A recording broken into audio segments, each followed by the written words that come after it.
Coloca para mim aqui no slide, Eclesiastes capítulo 12, versículo 1. Eclesiastes capítulo 12, versículo 1.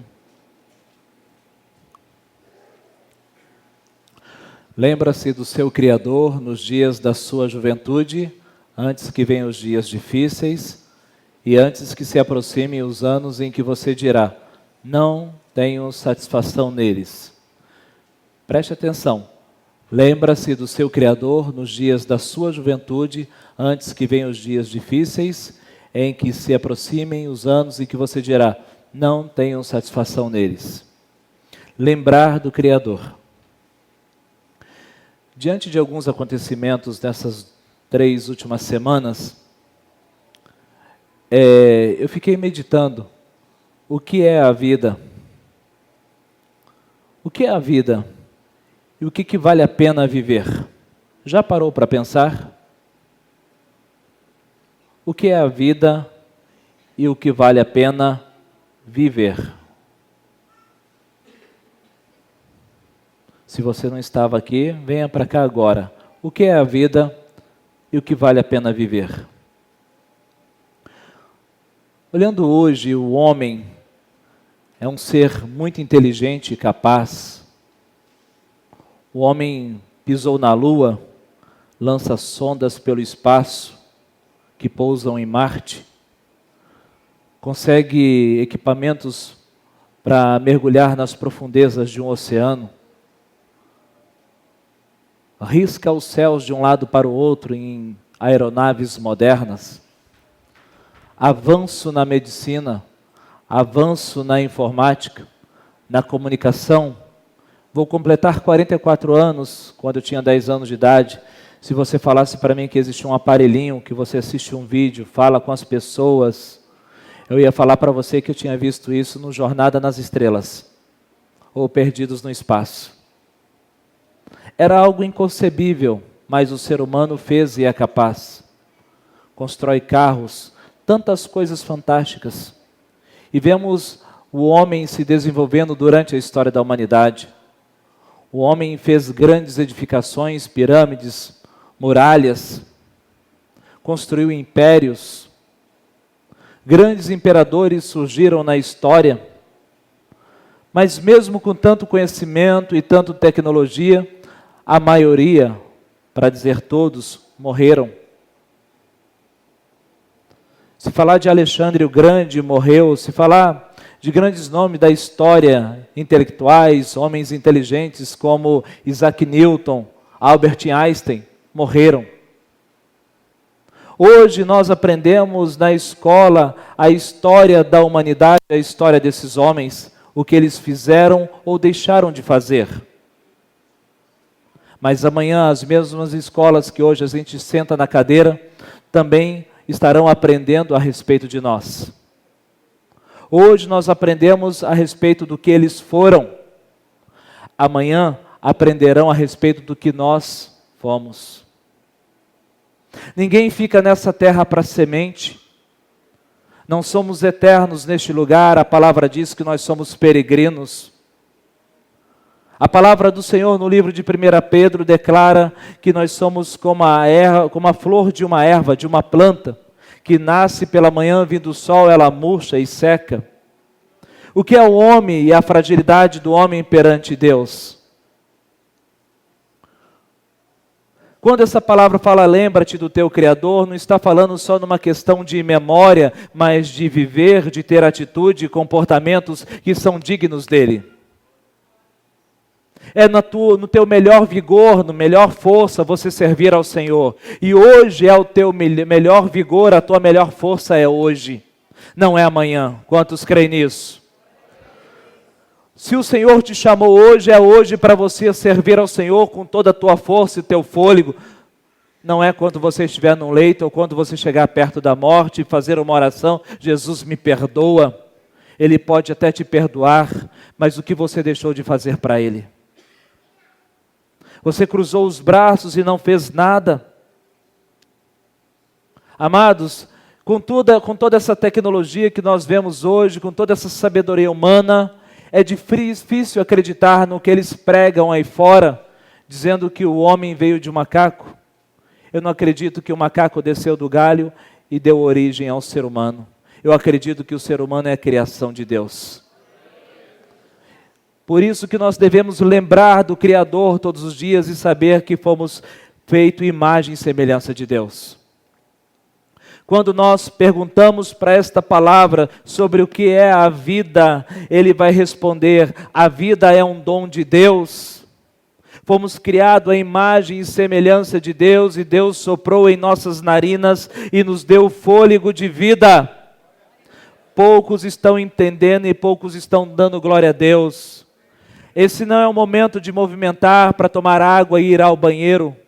Esse é o momento que a palavra está sendo ministrada e precisa de respeito e reverência. A palavra do Senhor nos fala sobre a vida. Fomos feitos imagem e semelhança de Deus. E fomos feitos para um propósito de governar. Fomos feitos para um propósito de sujeitar a terra. Essa é a direção que Deus deu para o homem, mas entrou o pecado e infelizmente alguns estão governando para o bem e outros governando para o mal. Mas mesmo assim, como pastor, eu olho homens e mulheres caminhando de um lado para o outro, como se fossem viver aqui eternamente. Mas eu quero dizer para você, escuta, meu irmão e minha irmã que está aqui neste lugar, somos peregrinos e estamos de passagem. Logo os nossos dias se acabarão e a pergunta é: o que você fez? Eu creio que Salomão, olhando para esse quadro, um homem que tinha todas as coisas, um homem que poderia fazer tudo o que ele pudesse imaginar, e ele fala assim: lembra do teu Criador. Ou seja, toda a riqueza e o poder e o prestígio, a fama, os diplomas, não são nada sem Deus.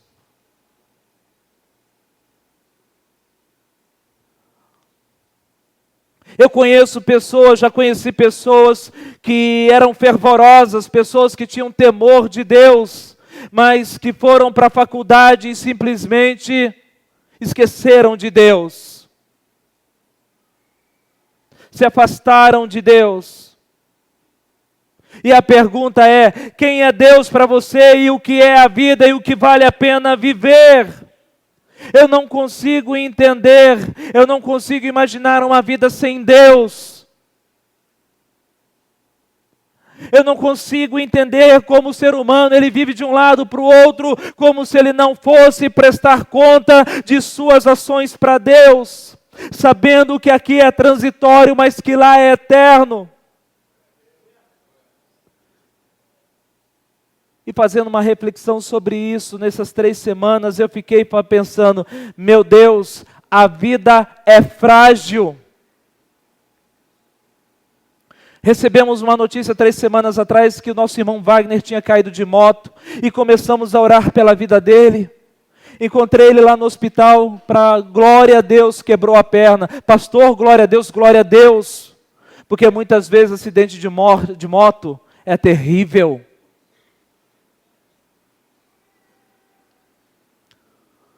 O irmão Edmir deu testemunho com AVC, ainda andou lá da 35 até o Hospital Geral. Como? Cambaleante, a ponto de cair na rua.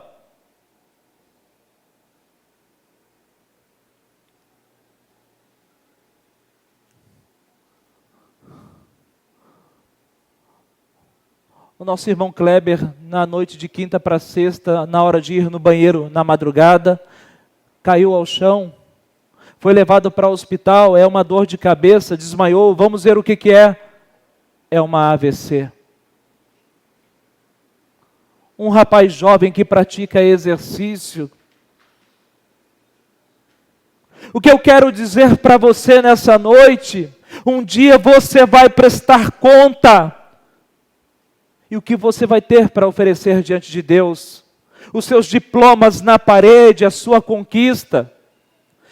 o seu prestígio, a sua aceitação, o que você vai apresentar de Deus, o que valerá a pena no dia que você se apresentar diante de Deus.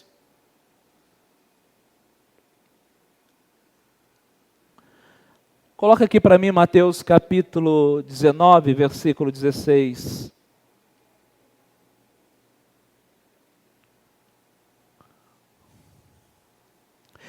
Observando a história deste rapaz que foi ao encontro de Jesus, provavelmente tudo isso mexia com a cabeça dele. Para onde eu vou? Como será a minha vida quando eu morrer? O que eu farei com os meus bens? Ele vai ter um encontro com o Senhor Jesus. Não é possível alguém que teve um encontro com Jesus e ouviu a palavra dele e não ser transformado. Só não somos transformados quando dentro de nós há uma estrutura de pecado e não queremos abrir mão. Mateus capítulo 19, versículo 16 a seguir diz: eis que alguém se aproximou de Jesus e lhe perguntou: mestre, que farei de bom para ter a vida eterna? E eu faço uma pergunta para a igreja nessa noite: quantos querem a vida eterna? Espera aí, parece que tem gente que não levantou a mão, acho que tem gente que quer ficar por aqui mesmo. Quantos querem a vida eterna? Eu vou levantar as duas, no caso de dúvida eu já levantei minhas duas mãos. A pergunta no coração desse jovem é: como eu faço para ter a vida eterna? Como eu faço para morar no céu? Um jovem. E muitas vezes é um desafio pregar para jovem, porque ele está dizendo: pastor, eu não tenho pressa de morrer.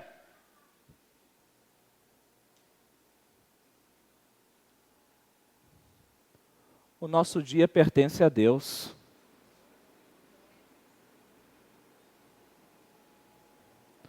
Há um ditado popular que diz que para morrer basta estar vivo. Continuando, respondeu-lhe Jesus: por que você me pergunta sobre o que é bom? Há somente um que é bom. Se você quer entrar na vida, obedeça aos mandamentos. Vamos ver a resposta. Respondeu, quais? Perguntou ele. Jesus respondeu: não matarás, não adulterarás, não furtarás, não darás falso testemunho. Para quê? Volta. Talvez aqui muitos dessa noite já ficou engarranchado. Talvez muitos já parou aqui. Não matarás, não adulterarás, não furtarás e não dará falso testemunho. Mata o seu irmão com a língua. Mata as pessoas que estão, a reputação das pessoas que estão próximas de você. Trai a esposa, trai o marido e acha que vai ficar tudo bem.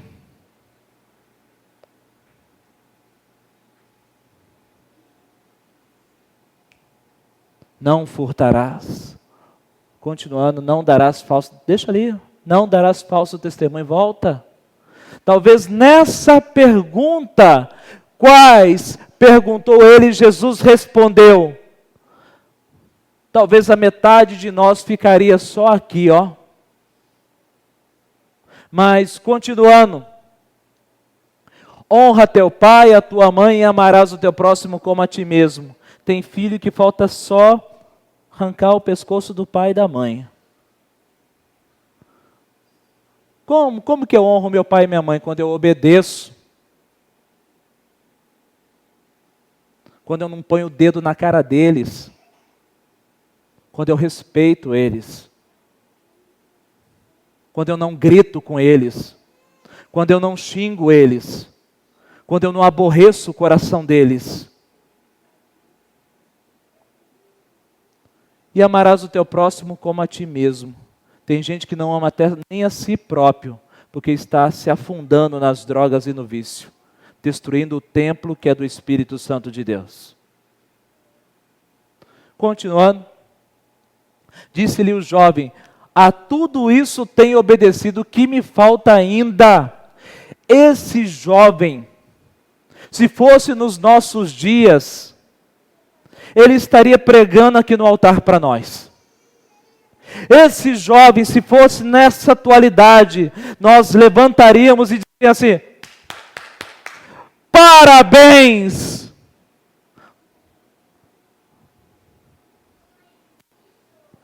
E Jesus olha para esse jovem e olha só o que acontece. Jesus respondeu: se você quer ser perfeito, vai e vende os seus bens e dê o dinheiro aos pobres e você terá um tesouro no céu. Depois venha e siga-me. E depois, siga-me. Vamos representar. Marcos está disponível aqui, né? O que você entende por siga-me? Vai devagarinho aqui. Não é isso aqui? Sim ou não, gente? Pode ir no Marcos. Agora dá meia volta aí e volta para lá. Isso aqui é seguir? Sim ou não? Sim, gente? Eu estou com uma interpretação de português errada de texto. Isso aqui é seguir? Mas por que nós estamos fazendo assim? Jesus, se você me quiser, pode me seguir, cara. Mas fica meio de longe, isso não me atrapalha. Vamos, Jesus, me segue. Vamos, Jesus.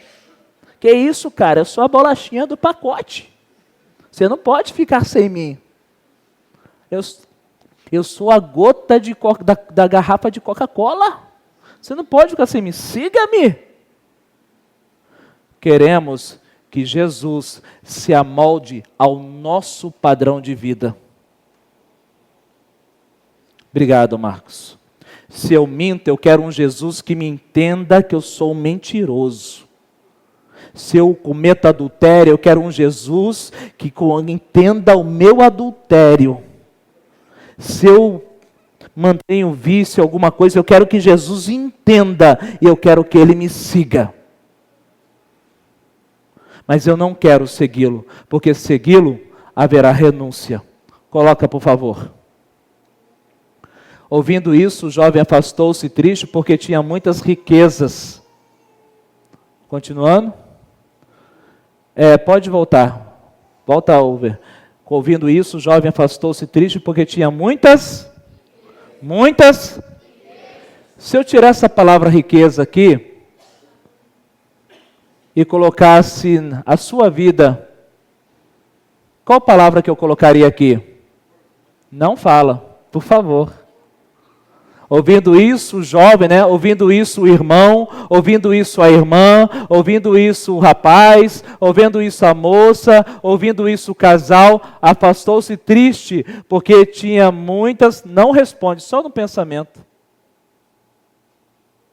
O que você escreveria aqui? No seu quadro mental.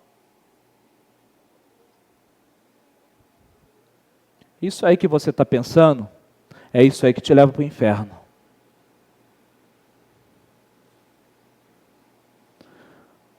Quando ele se afasta da salvação. Marcos, mais uma vez, fica aqui. Aqui está a salvação, está Jesus que pode dar salvação. Quando ele se afasta da salvação, porque ele se apegou à riqueza.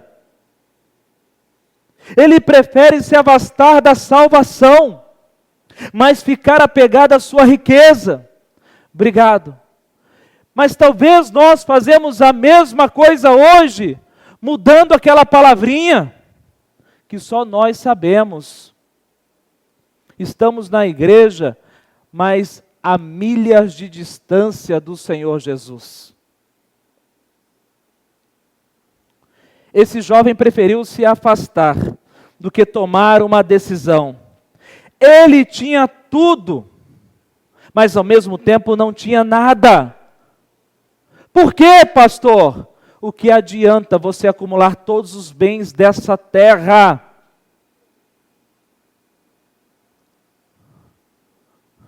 e não ir morar no céu?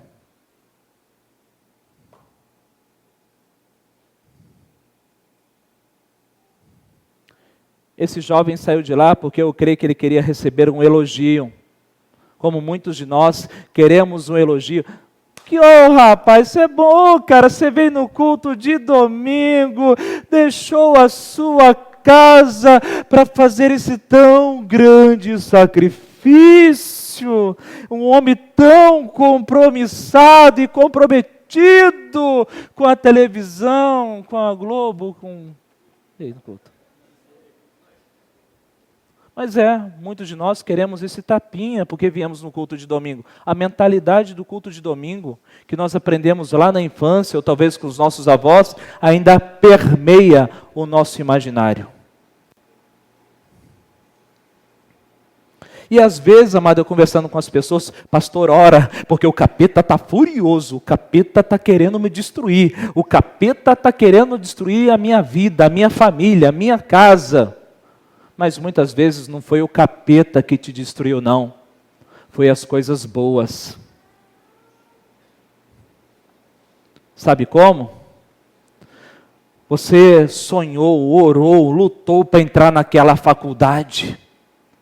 Eita, mistério, Senhor Jesus, abre uma porta, e o pastor está orando também, Senhor, em nome de Jesus, as melhores cadeiras da faculdade é para os teus filhos, ora pastor, eita, aleluia, glória a Deus, passei, primeiro ano na faculdade, eu não acredito mais nesse negócio de Deus, porque agora eu sou marxista, e eu creio no pensamento ateu, pobre, cego, miserável, nu. Porque agora andando com a minha galera da faculdade, uma galera pensante, os que mais pensam são os cristãos. Faz uma pesquisa no Brasil, quem é que mais lê? Faz uma pesquisa, quem é o povo que mais lê no Brasil? Quem é que mais consome livro?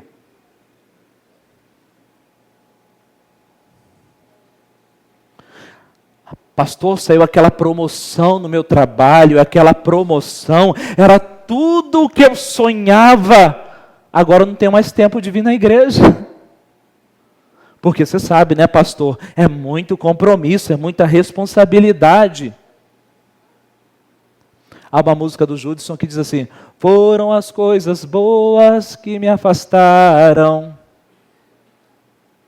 Não é?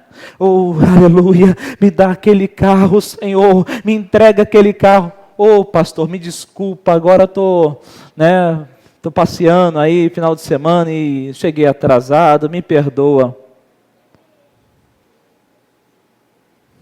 Pastor, eu estou comprando uma televisão, é do tamanho desse data show, pastor. É 4K. É uma televisão de OLED, MILED, de LED, sei que lá, OLED.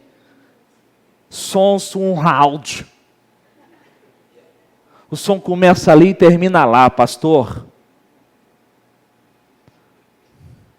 Vai vir no culto domingo? Não, não posso, porque bem na hora, pastor, tem um filme na Sky. A luta sangrenta de 2 esqueletos, eu não posso perder.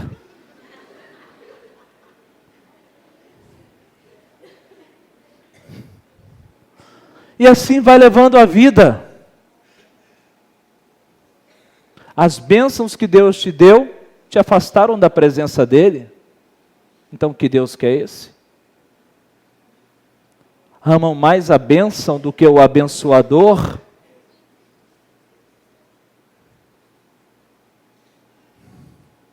O que vale a pena viver? Talvez você bate no peito que conquistou muita coisa, se você morrer hoje, gastam tudo amanhã. Eu lutei, meu filho, para ter essa casa. Eu lutei, meu filho, para ter esse carro. Eu lutei, meu filho, para ter essa empresa. Não é que são irresponsáveis, mas que a escala de valores deles é diferente da sua. Então, o que vale a pena viver e o que você realmente leva dessa vida aqui? A carteira que está no seu bolso, você não leva. O RG que está no teu bolso, você não leva. A aliança que está no dedo, vão tirar e entregar para a viúva, ou para o viúvo, ou para os filhos. Você não leva nada dessa terra. Mas por que você vive como se nunca fosse prestar conta?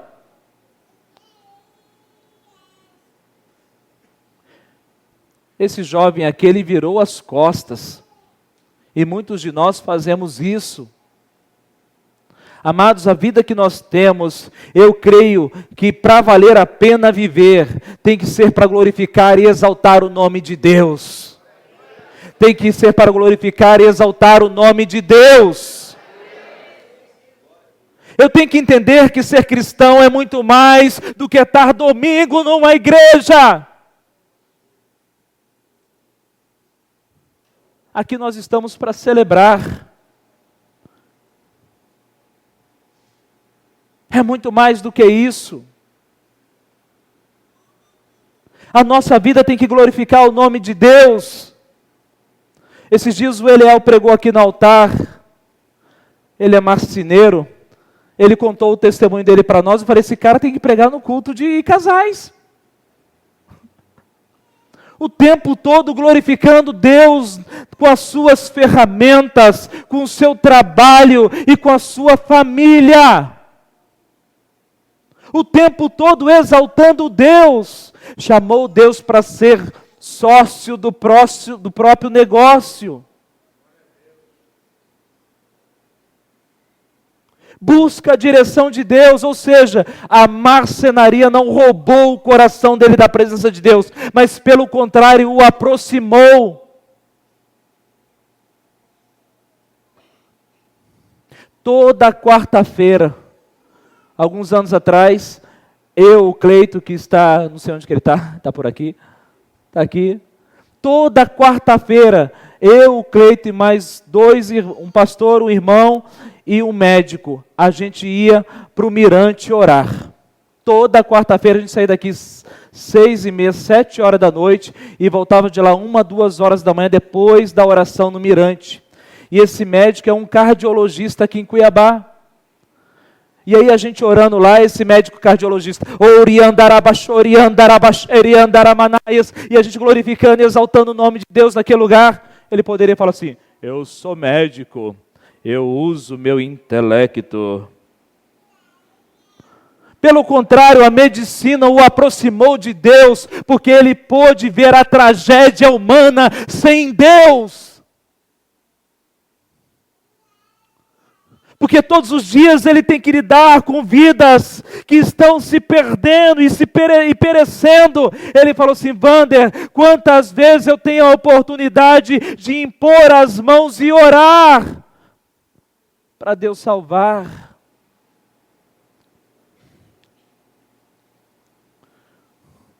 Então a profissão, os teus diplomas não podem tirar você da presença de Deus, porque senão, com o diploma e tudo, você vai para o inferno.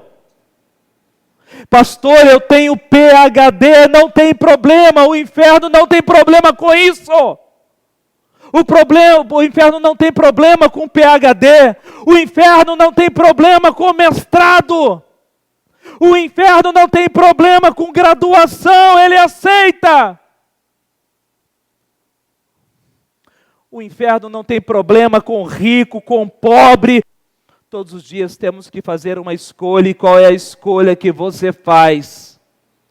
Por isso que Salomão está falando, lembra do Criador, ou seja, lembra do Criador enquanto você tem força, lembra do Criador enquanto você tem vida, glorifica e exalta o nome dEle, glorifica e exalta o nome dEle, quando você tem vida, quando você tem fôlego, sirva o Senhor.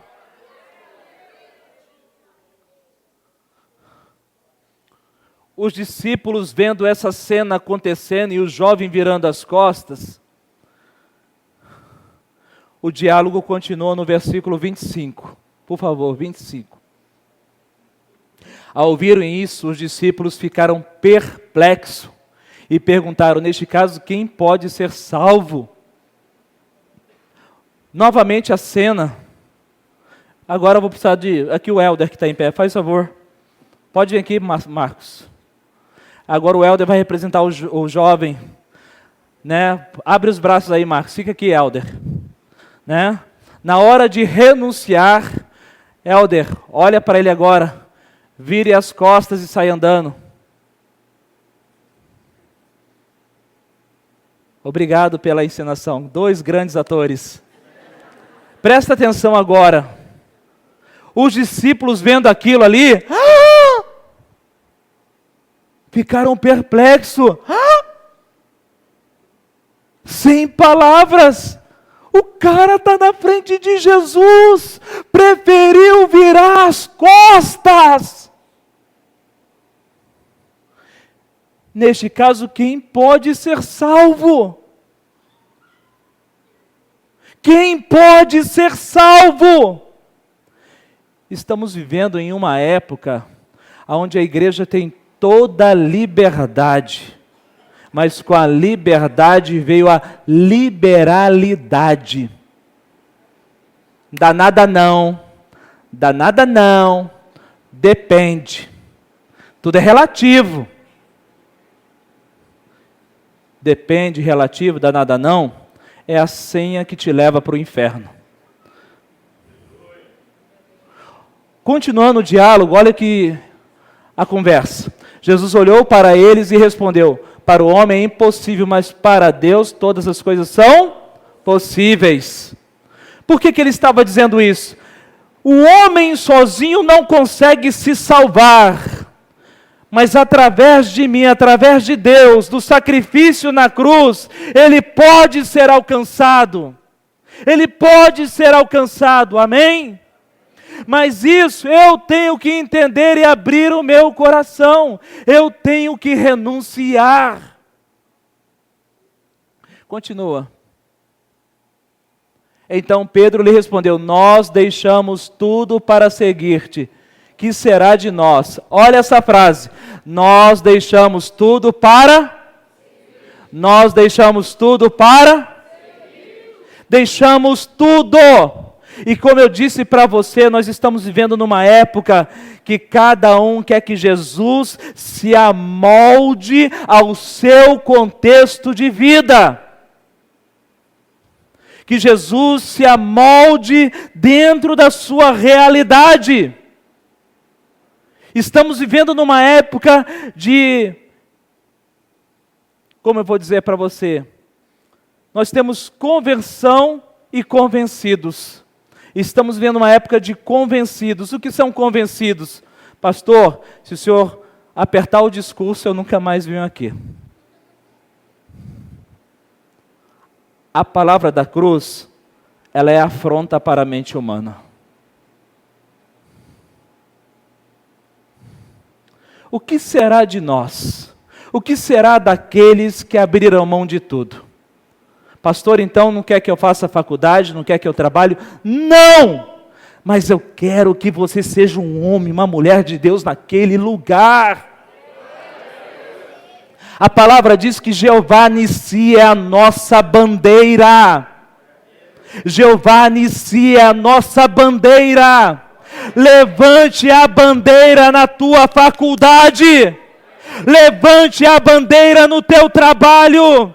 Levante a bandeira no teu escritório, na empresa. Levante a bandeira que Jesus Cristo é o Senhor. Levante essa bandeira. Pastor, graças a Deus, 5 anos na faculdade, ninguém descobriu que era crente. Que triste, irmão. Não foi sal nem luz naquele lugar.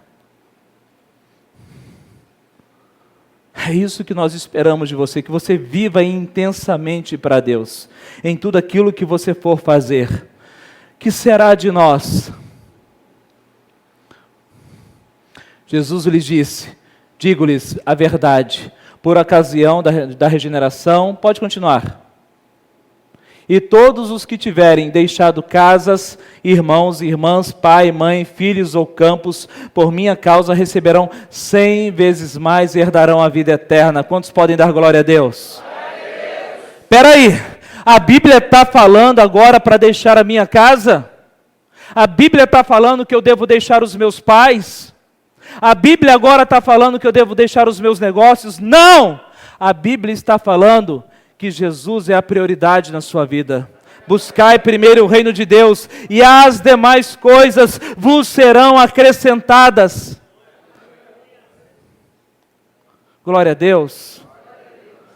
Mediante essa palavra, você que está ouvindo nessa noite, como diz as Escrituras, hoje pedirão a tua alma o que você tem para oferecer. O que você tem para oferecer? A sua posição social? A sua ignorância? O que você tem para oferecer? Se nós sabemos que vamos partir dessa terra, você sabia que todos os dias você acorda mais perto da sua morte? Cada dia que você acorda, você faz isso, ó.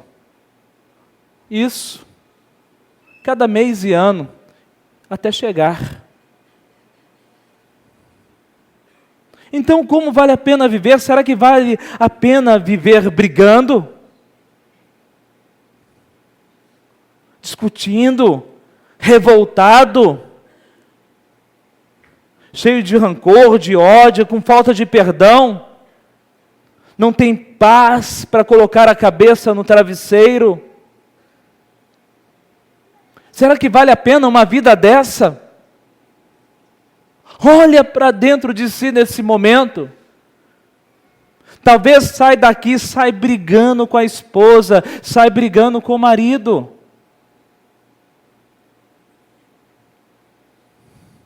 Vale a pena viver essa vida sem Jesus?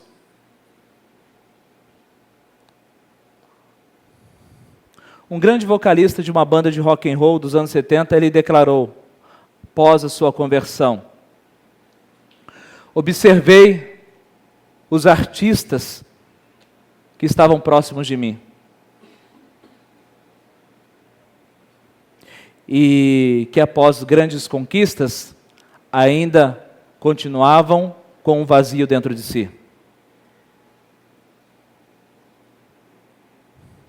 Ele fala assim, mesmo que eu tenha conseguido casas, carros e muitas coisas que eu queria, o vazio continuou dentro de mim.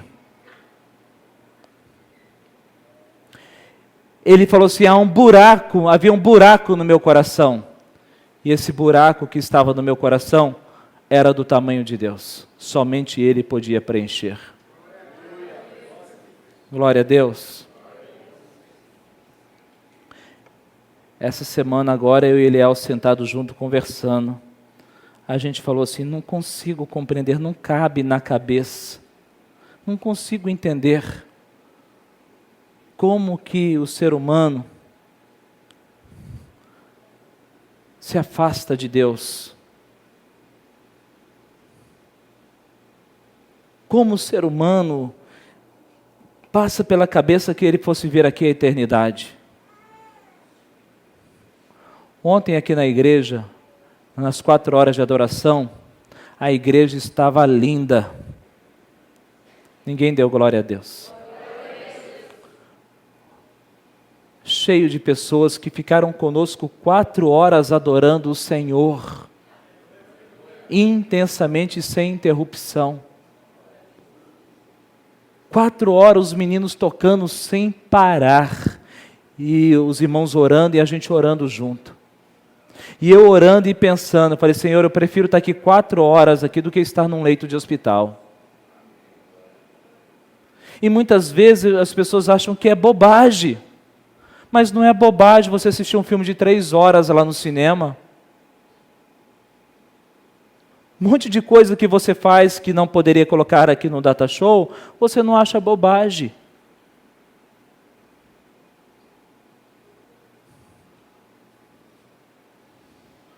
Gostaria que você se colocasse de pé em nome do Senhor Jesus.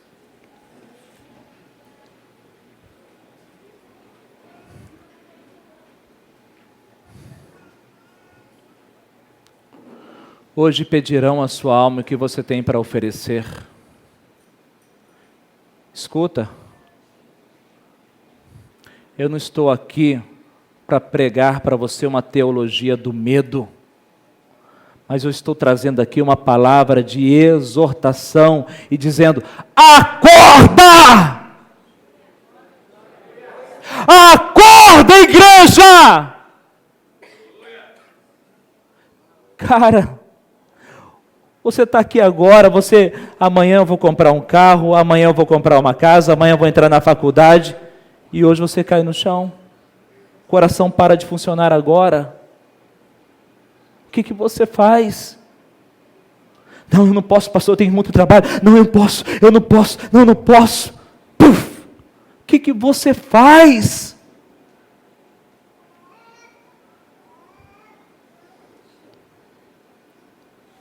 O que você faz? Eu estou te chacoalhando nessa noite, mostrando para você que muitas vezes você está de olho no dia a dia, mas esqueceu das coisas do alto.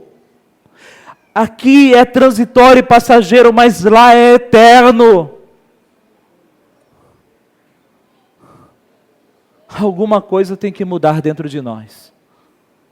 Alguma coisa tem que mudar dentro de nós. Se hoje é domingo, quarta-feira você tivesse a informação que é o seu último dia, se você soubesse que quarta-feira é o dia do teu velório, você levaria a vida que você está levando hoje? Não responda, não faça gesto, não balance a cabeça. Você continuaria vivendo a vida que você está vivendo hoje? Talvez está enganando a esposa, enganando o marido e por aí vai. De Deus ninguém esconde. E um dia Ele vai cobrar. Um dia Ele vai cobrar. Curve a sua cabeça. Senhor, meu Deus e meu Pai, em nome do Senhor Jesus, nós oramos nessa noite e pedimos: tem misericórdia das nossas vidas e cubra-nos com teu sangue, Pai. Em nome do Senhor Jesus, que o Senhor venha gerar temor e tremor aos nossos corações. Estamos aqui nessa noite porque o Senhor quer falar conosco. Estamos aqui nessa noite porque o Senhor quer que cada um de nós vá morar no céu. Mas sabemos que o Senhor vem para buscar uma noiva que está limpa, uma noiva que está preparada. O Senhor não vem buscar uma noiva embriagada, uma noiva prostituída. Por isso, Pai, tem misericórdia das nossas vidas, porque somos muitas vezes tomados por um senso de religiosidade. Colocamos a nossa vida no automático, estamos enganando o marido, estamos enganando a esposa, estamos enganando patrões, estamos fazendo tudo errado, numa sensação que Deus perdoa, que Deus tem entender, e muitas vezes estamos colocando a culpa em pastores, estamos colocando a culpa em líder de célula, estamos colocando a culpa em outras pessoas.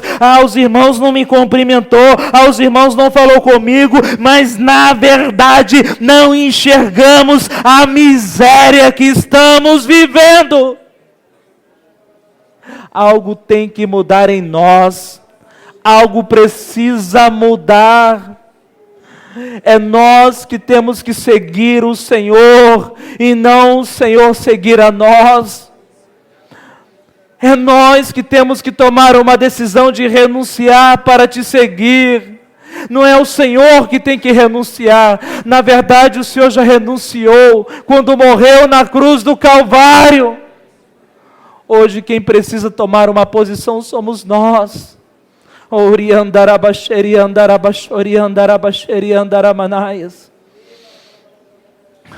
Pai, em nome do Senhor Jesus, manifesta o poder sobre a vida dos teus filhos nessa noite, trazendo cura, trazendo restauração, libertação, Pai. Vidas que estão cativas e oprimidas, que essas correntes sejam quebradas agora. Vidas que estão aprisionadas em situações terríveis, sejam libertas em nome do Senhor Jesus.